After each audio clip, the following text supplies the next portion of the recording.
Баршаңызға қайырлы күн, сіздермен Муслима. Бүгін сіздермен өте керемет, дәмді, оңай жасалатын пешсіз, яғни духовкасыз табада дайындалатын торт дайындаймыз. Алдымен жұмыртқа мен қантты жақсылап араластырамыз, аппақ болып көпіргенше.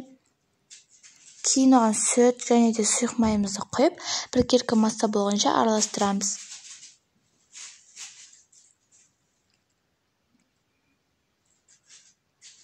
Енді оған алдын ала елестен өткізген қосқыш пен ұнды жақсылап аз-аздан қосып отырып, бізде қоймалжың пирогтың тестасы сияқты теста әзірлейміз.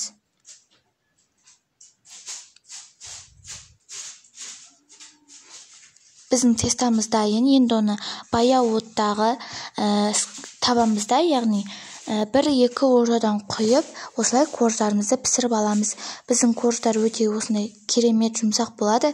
Менде 7-8 корж шықты, 24 диаметрлік табада. Сіздің табаңызға байланысты корждың қанша штук шығатыны. Енді менде крем, заварной крем. Заварной крем емес, басқа да кремді, яғни сливки, сметаны деген сияқты кремдерді пайдалансаңыздар да болады. Әрбір коржымызды, кремімізді жағып отырып осылай жинаймыз. Менде 7 корж.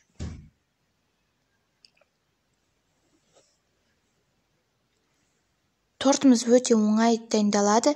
Және де коржымызды жинап болғаннан кейін мен әсемдік ретінде бетіне сары май мен шоколадты ерітіп араластырып, жаңағы торттың бетіне құйдым.